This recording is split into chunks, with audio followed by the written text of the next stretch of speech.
आज हम बात करने वाले हैं पद्म पुरस्कारों के बारे में, जो कि 2025 में जो दिए गए हैं। ये जो पुरस्कार हैं ये हर साल गणतंत्र दिवस के अवसर पर इनका अनाउंसमेंट किया जाता है और इनका जो वितरण है एक समारोह के जरिए मार्च या अप्रैल महीने में राष्ट्रपति द्वारा दिए जाते हैं ये। तो जो 2025 में जो पद्म पुरस्कार हैं जो अभी दिए गए हैं, ये जो कुल 139 व्यक्तियों को ये पद्म पुरस्कार दिए गए हैं। इसमें से जो 7 हैं वो पद्म विभूषण हैं, 19 लोगों को पद्म भूषण और 113 लोगों को पद्मश्री से नवाजा गया है। तो हम जान लेते हैं, सबसे पहले ये जान लेते हैं कि ये जो पद्म पुरस्कार होते हैं ये होते क्या हैं। तो जो पद्म पुरस्कार हैं ये भारत रत्न के बाद देश के सर्वोच्च नागरिक पुरस्कार होते हैं। अगर हम भारत में सर्वोच्च नागरिक पुरस्कारों की बात करें, सर्वोच्च नागरिक पुरस्कार,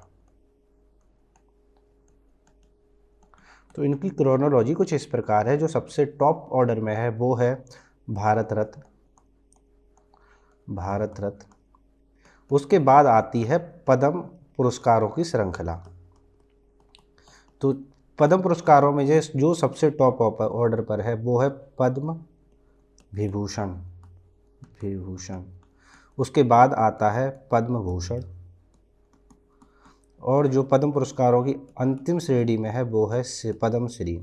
तो अगर हम इन्हें नागरिक जो पुरस्कार हैं भारत के, उनमें सर्वोच्च तौर पे देखें तो पहले नंबर पर आता है भारत रत्न, उसके बाद आता है पद्म विभूषण, थर्ड पे आता है पद्म भूषण और पद्मश्री आता है चौथे नंबर पे। लेकिन ये पद्म पुरस्कारों की जो श्रृंखला है उसमें पद्म भूषण पहले नंबर पे है, दूसरा और तीसरा। कुछ इस तरीके से लिख लीजिए, ये इसकी क्रोनोलॉजी है, इसको याद करने के लिए। तो ये जो पुरस्कार ये 3 श्रेणियों में दिए जाते हैं, जैसा कि बताया, पद्म विभूषण, पद्म भूषण और पद्मश्री में प्रदान किए जाते हैं। इन पुरस्कारों की जो स्थापना हुई थी वो 2 जनवरी 1954 को हुई थी। ये जो पुरस्कार है ये विभिन्न क्षेत्र हैं, जैसे कि कला है, सामाजिक कार्य है, लोक मामले, विज्ञान, इंजीनियरिंग, व्यापार और उद्योग, चिकित्सा, साहित्य, शिक्षा, खेल, सिविल सर्विस, सिविल सेवा आदि इन क्षेत्रों में ये जो पुरस्कार हैं ये प्रदान किए जाते हैं। जैसा कि मैंने पहले बताया, ये इन पुरस्कारों की जो घोषणा है वो हर साल गणतंत्र दिवस के अवसर पे की जाती है। गणतंत्र दिवस यानी कि 26 जनवरी को की जाती है इनकी। और ये जो पुरस्कार है राष्ट्रपति द्वारा राष्ट्रपति भवन में आयोजित एक औपचारिक समारोह में दिए जाते हैं, जो कि हर साल मार्च और अप्रैल महीने में आयोजित होते हैं। तो हम 2025 के पद्म पुरस्कार की जो लिस्ट है उसको देखने से पहले हम देख लेते हैं इन पुरस्कारों के बारे में, एक डिटेल चर्चा कर लेते हैं। तो सबसे पहला है पद्म विभूषण। जो पद्म विभूषण है, जैसा कि पहले बताया, भारत रत्न के बाद ये सेकंड सर्वोच्च नागरिक पुरस्कार है और ये जो है ये असाधारण विशिष्ट सेवा के लिए प्रदान किया जाता है। ये वर्ड याद रखना है, असाधारण विशिष्ट सेवा, असाधारण और विशिष्ट सेवा के लिए ये पुरस्कार दिए जाते हैं। अगर पूछ लिया जाता है कि किस क्षेत्र में ये दिया जाता है, तो क्षेत्र तो ये थे, लेकिन उन क्षेत्रों में जैसे कला, सामाजिक कार्य, ये जो आपको क्षेत्र बताए हैं, इन क्षेत्रों में असाधारण और विशिष्ट सेवा के लिए प्रदान किया जाता है। जो भी पद्म पुरस्कार हैं, जितने भी पद्म पुरस्कार हैं, जो पद्म श्रेणी के जो पुरस्कार हैं, ये इन तीनों में कोई भी धनराशि नहीं दी जाती। किसी भी पुरस्कार में कोई नगद धनराशि नहीं दी जाती और ना ही कोई ऐसी सुविधा दी जाती है, और कोई भी जो व्यक्ति है वो अपने नाम के आगे इसको यूज नहीं कर सकता, ना ही भारत रत्न शब्द को यूज कर सकता है, ना ही पद्मश्री को यूज कर सकता है। तो ये जो पुरस्कार है, इन पुरस्कारों में एक प्रमाण पत्र दिया जाता है और एक पदक दिया जाता है। पदक कुछ, जो पद्म विभूषण है उसका कुछ इस प्रकार से होता है कि ये बना होता है और इस पर नीचे की साइड में पद्म विभूषण लिखा रहता है और ऊपर साइड में पद्म। तो इस तरीके से पद्म विभूषण हो जाता है, ठीक है। और ये इस तरीके की रिबन होती है जिसमें दिया जाता है। हम बाद में इन तीनों जो पुरस्कार हैं, इन तीनों की एक हम तुलनात्मक अध्ययन कर लेंगे। पहले हम इन पुरस्कारों के बारे में जान लेते हैं। तो नेक्स्ट है हमारा पद्म भूषण। पद्म भूषण क्या है? ये भारत रत्न और पद्म विभूषण के बाद तीसरा सर्वोच्च नागरिक सम्मान है, जो कि भारत सरकार द्वारा दिया जाता है। यह जो सम्मान है उच्च कोटि की विशिष्ट सेवा के लिए, याद रखना है, उच्च कोटि की विशिष्ट सेवा के लिए, उच्च कोटि की विशिष्ट सेवा के लिए दिया जाता है। और इसमें सरकारी जो कर्मचारी हैं उनको द्वारा जो सेवाएं की जाती है वो भी सम्मिलित होता है। तो ये कहने के लिए कि ये सरकारी कर्मचारियों को भी दिया जा सकता है। इसके अंतर्गत भी एक प्रमाण पत्र होता है, एक पदक होता है, और जैसा बताया कि पुरस्कार में कोई धनराशि नहीं होती और अन्य कोई सुविधाएं शामिल नहीं होती हैं। ये जो पुरस्कार होता है इसमें ऊपर की साइड में पद्म लिखा रहता है और नीचे भूषण लिखा रहता है। नेक्स्ट है पद्मश्री। पद्मश्री चौथा नागरिक जो भारत सरकार द्वारा दिया जाता है, वो चौथा सर्वोच्च नागरिक पुरस्कार है। ये जो सभी जो पहले क्षेत्र हमने देखे थे उन सभी क्षेत्रों में दिया जाता है और उन क्षेत्रों में विशिष्ट योगदान के लिए दिया जाता है। हम एक बार फिर से समझ लेते हैं। जो सबसे पहला जो पुरस्कार था पद्म विभूषण, विभूषण क्या था? असाधारण सेवा के लिए, असाधारण और विशिष्ट सेवा के लिए दिया जाता था, ठीक है। पद्म जो भूषण है ये उच्च कोटि की सेवा के लिए दिया जाता है, उच्च कोटि की सेवा के लिए। और जो पद्मश्री है ये विशिष्ट सेवा के लिए दिया जाता है, विशिष्ट योगदान के लिए। इस चीज़ को याद रखना है, असाधारण और विशिष्ट सेवा पद्म विभूषण, पद्म भूषण के लिए उच्च कोटि की सेवा और पद्मश्री के लिए विशिष्ट योगदान के लिए ये पुरस्कार दिए जाते हैं। इस पुरस्कार में भी एक प्रमाण पत्र होता है, एक पदक होता है, कोई धनराशि नहीं दी जाती, अन्य कोई सुविधाएं शामिल नहीं होती हैं। ये कुछ इस तरीके से होता है, ऊपर पद्म लिखा होता है और नीचे की साइड में इसमें श्री लिखा रहता है। तो अब हम इन तीनों जो पुरस्कार हैं इनका एक तुलनात्मक अध्ययन कर लेते हैं कि दिखता कैसे। तो जो पद्म विभूषण होता है इसका जो फ्रंट होता है वो कुछ इस तरीके से दिखता है, आगे विभूषण लिखा रहता है और ऊपर साइड में पद्म लिखा रहता है। जो तीनों ही जो पद्म पुरस्कार है उनके तीनों के पीछे डिज़ाइन सेम होती है इनकी। अगर पीछे बैक साइड देखें तो इसका जैसा डिज़ाइन और कलर होगा वैसा ही सेम इसका होगा। इसी तरीके से जो भूषण है पद्म भूषण, उसका भी फ्रंट और बैक साइड की जो डिज़ाइन है वो सेम रहेगी, ठीक। बस इनमें अंतर क्या होता है, यहाँ पे जो है यहाँ पे ये जो कमल की आकृति बनी रहती है वो भी तीनों में अलग अलग तरीके की है और इनके बैक साइड में जो रहता है वहाँ पे भारत का जो राष्ट्रीय चिन्ह है वो लगा रहता है। तो जो पद्म विभूषण है इसमें देखोगे तो ये कमल की पत्तियां बनी रहती हैं। एक बार इसको साफ कर ले, तो इसको देखोगे तो ये देखो कमल की पत्तियां बनी हैं, बीच में एक गोला सा बना हुआ है, कुछ पॉइंट्स बने हैं और उन पत्तियों के साथ में एक ये निशान बना रहता है। जबकि पद्मश्री जो है उसमें इस तरीके का आपको निशान नहीं दिखेगा। पद्म विभूषण में पद्म विभूषण लिखा होगा, पद्मश्री लिखा होगा और भूषण में पद्म भूषण लिखा होगा, यहाँ पे ऊपर साइड में सभी में पद्म लिखा होगा, ठीक। अब हम बात करते हैं पद्म भूषण की। तो जो पद्म भूषण है इसमें देखोगे तो सिर्फ 3 होंगे, इसमें 1, 2 और 3 ही कलियां दिखाई देंगी। इसमें 4 थी, इसमें 5 हैं, 1, 2, 3, 4, 5। इसमें 1, 2, 3, 4 ही हैं, लेकिन इसमें साइड में कुछ बना हुआ है। इसी तरीके से इसमें भी साइड में बना होता है लेकिन इसमें 3 ही होती हैं। जैसा कि बैक साइड है सभी की सेम होगी, उसमें भारत का जो राष्ट्रीय चिन्ह है उसकी आकृति छपी होगी तीनों के पीछे। अब हम इनके रिबन की बात कर लेते हैं जिसमें ये पहनाए जाते हैं, जिसमें ये डाले जाते हैं, ठीक। तो जो पद्म विभूषण है उसमें कोई भी निशान नहीं बना होता, वो जो पट्टी होती है वो एक सपाट पट्टी होती है, एक कलर की पट्टी होती है, उसमें बीच में कुछ नहीं होता।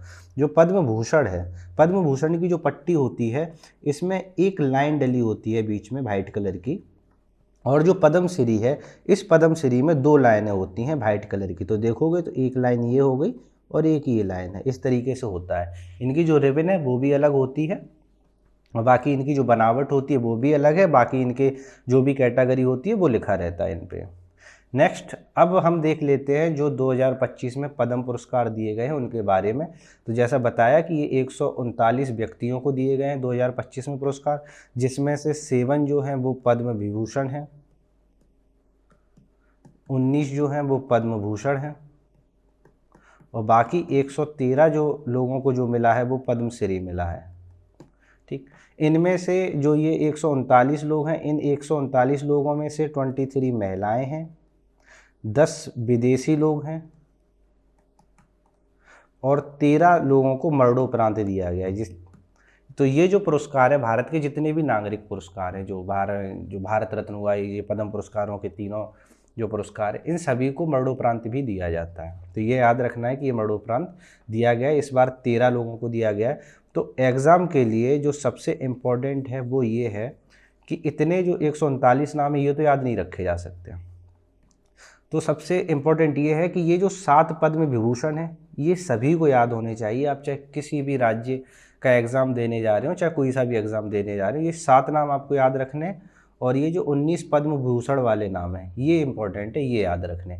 उसके बाद क्या है कि आप इन 113 नामों में से जो कुछ चर्चित नाम हैं, जो हालिया में चर्चित रहे हैं उनको, और अपने जो राज्य है या जिस राज्य का आप एग्ज़ाम देने जा रहे हैं, राज्य विशेष के नाम याद कर सकते हैं और बाकी कुछ चर्चित नाम है उनको याद कर सकते हैं। इतना याद करना ज़रूरी है। अब हम आते हैं इन श्रृंखलाओं की, जो ये श्रेणियाँ हैं जिनमें ये पुरस्कार दिए गए, उन पुरस्कारों की सूची देख लेते हैं। तो इसमें सबसे पहला है पद्म विभूषण, जिसे जो पहला पद्म विभूषण है वो मिला है दुब्यूबर नागेश्वर रेड्डी को। इन्हें दिया गया है चिकित्सा के क्षेत्र में और ये इनका जो संबंध है वो तेलंगाना से है। ये याद रखने वाली बात है कि अगर पद्म विभूषण और पद्म भूषण में से कोई ऐसा नाम है जो उस राज्य के से संबंधित है जिसमें आप एग्ज़ाम देने जा रहे हैं, तो ये बहुत ही इम्पोर्टेंट हो जाता है एग्ज़ाम के लिए। तो ये याद रखना है, इनको भूलना नहीं है इन नामों को। बाकी तो सभी याद रखने हैं, लेकिन अगर फिर भी याद नहीं रहता है तो ये इम्पोर्टेंट जरूर नाम याद रखने हैं कि आप जिस राज्य में जा रहे हैं या जिस राज्य स्तर का पेपर दे रहे हैं तो उस राज्य के सभी याद होने चाहिए, चाहे वो पद्म विभूषण हो, चाहे पद्म भूषण हो, चाहे वो पद्मश्री हो। तो सेकंड जो नाम है वो है न्यायमूर्ति श्री जगदीश सिंह खेहर। इन्हें सार्वजनिक मामलों में दिया गया और इनका जो संबंध है वो चंडीगढ़ केंद्र शासित राज्य से है। थर्ड है श्रीमती कुमुदनी रजनीकांत लाखिया। श्रीमती कुमुदनी रजनीकांत लाखिया, इन्हें कला में दिया गया है और इनका जो संबंध है वो गुजरात से है। लक्ष्मी नारायण सुब्रमण्यम, इन्हें कला में दिया गया है जिनका संबंध कर्नाटक राज्य से है। MT वासुदेवन नायर, इन्हें मरणोपरांत दिया गया है और इन्हें साहित्य और शिक्षा के क्षेत्र में मिला है और इनका जो संबंध है वो केरल राज्य से है। ओसामू सुजुकी, इन्हें मरणोपरांत दिया गया है। व्यापार उद्योग एवं मारुति सुजुकी के ये संस्थापक हैं और जिन्होंने हमारे निधन वाला वीडियोस नहीं देखा है वो जाके देख लें, उसमें हमने ओसामू सुजुकी हैं इनके बारे में बताया है। इनका जो संबंध है वो जापान से है। तो ये विदेशियों को भी, कोई भी भारत के जो भी पुरस्कार हैं, नागरिक सम्मान पुरस्कार, वो विदेशियों को भी दिए गए हैं। शारदा सिन्हा, अंतिम जो पद्म विभूषण में नाम है वो है शारदा सिन्हा। इनका जो नाम है, इनका जो संबंध है वो बिहार से है और इन्हें बिहार की कोकिला कहा जाता है। मरणोपरांत दिया गया है। कला और गायकी से इनका संबंध है और गायकी के क्षेत्र में इन्हें बिहार की कोकिला के उपनाम से भी जाना जाता है। इनके बारे में भी जो निधन वाली महत्वपूर्ण व्यक्ति हैं जिसमें निधन की श्रेणी है उसमें हमने इनके बारे में डिटेल चर्चा की है, आप जाके देख सकते हैं और उसका जो लिंक है वो आपको आई बटन पे मिल जाएगा। नेक्स्ट आते हैं हम पद्म भूषण। पद्म भूषण दिया गया A सूर्य प्रकाश को, जिन्हें साहित्य एवं शिक्षा पत्रकारिता में दिया गया। इनका संबंध कर्नाटक राज्य से है। सेकंड नाम है अनंतनाग, इन्हें कला के क्षेत्र में दिया गया और इनका संबंध भी कर्नाटक से है। तीसरे हैं विवेक देवराय, इन्हें मरणोपरांत दिया गया है साहित्य और शिक्षा के लिए। इनका संबंध दिल्ली राज्य से है। जतिन गोस्वामी हैं, इनका संबंध कला से है और ये असम राज्य से संबंधित हैं। जोश चाकू पेरियापुरम, इन्हें मेडिकल के क्षेत्र में दिया गया है और इनका जो संबंध है वो केरल राज्य से है, करेल से नहीं, यहाँ पे मिसप्रिंट हो गया है। नेक्स्ट है कैलाशनाथ दीक्षित, इन्हें पुरातात्विक में दिया गया है और इनका जो संबंध है वो दिल्ली से है। मनोहर जोशी, मरणोपरांत दिया गया है सार्वजनिक मामलों में, महाराष्ट्र से इनका संबंध है। अगला नाम है नलिनी कुप्पुस्वामी चेट्टी, व्यापार और उद्योग, तमिलनाडु से संबंधित हैं। नंदमुरी बालकृष्ण, कला क्षेत्र में है, आंध्र प्रदेश से है। PR राजेश, खेल जो कि हॉकी खिलाड़ी रहे हैं और इनका संबंध जो है वो केरल से है। पंकज पटेल, इन्हें व्यापार और उद्योग जगत से दिया गया है और इनका जो संबंध है वो गुजरात से है। पंकज उदास, मरणोपरांत मिला है कला, गज़ल और गायक के लिए और महाराष्ट्र से इनका संबंध है। नेक्स्ट नाम है राम बहादुर राय, जिन्हें साहित्य और शिक्षा पत्रकारिता के क्षेत्र में दिया गया है और इनका संबंध जो है वो उत्तर प्रदेश राज्य से है। साध्वी रितंभरा को सामाजिक कार्यों के लिए दिया गया है। इनका संबंध उत्तर प्रदेश से है और इनके बारे में थोड़ी सी आप जानकारी रखेंगे। अगर किसी को इनके बारे में डिटेल जानकारी चाहिए तो आप कमेंट में लिख देना। बाकी इनका जो संबंध है, अगर चर्चित इनका देखा जाए तो इनका संबंध रहा है जब राम मंदिर जो आंदोलन चला था उससे इनका संबंध रहा है और इम्पोर्टेंट है ये उत्तर प्रदेश के नाम से। तो वो जो उत्तर प्रदेश के एग्ज़ाम होने हैं उनके लिए बहुत ही इम्पोर्टेंट एक नाम है ये। S अजीत कुमार, ये इनका संबंध कला से रहा है और ये तमिलनाडु से है। शेखर कपूर, कला फिल्म निर्देशक हैं जिनका संबंध महाराष्ट्र राज्य से है। शोभना चंद्र कुमार, इन्हें कला के क्षेत्र में दिया गया है और इनका जो संबंध है वो तमिलनाडु राज्य से है। सुशील कुमार मोदी, मरणोपरांत इन्हें दिया गया है, सार्वजनिक मामलों से इनका संबंध है और बिहार राज्य के हैं और ये पूर्व उप मुख्यमंत्री भी रहे हैं बिहार के। नेक्स्ट और जो अंतिम पद्म भूषण श्रेणी में नाम है वो है विनोद धाम का। इन्हें विज्ञान इंजीनियरिंग के क्षेत्र में दिया गया है। इन्हें पेंटियम चिप का जनक के रूप में जाना जाता है और ये अमेरिका से संबंधित हैं। अब हम आ जाते हैं नेक्स्ट जो है पद्मश्री। तो इस पद्मश्री में आपको लिस्ट पूरी मिल जाएगी। आप हमारे टेलीग्राम पे जाएं और आपको ये पीडीएफ पूरी मिल जाएगी। तो वहाँ पे ये जो लिस्ट है ये पूरी राज्यवार दी गई है। आप जिस भी राज्य से संबंधित हैं उसको भी देख सकते हैं। बाकी पूरी लिस्ट है और जो कोई इम्पोर्टेंट नाम है उसको भी देख सकते हैं। आंध्र प्रदेश हुआ, इस तरीके से सभी राज्यों की दी गई है। जो उत्तर प्रदेश है, उत्तर प्रदेश में इस बार 8 लोगों को दिया गया है पद्मश्री।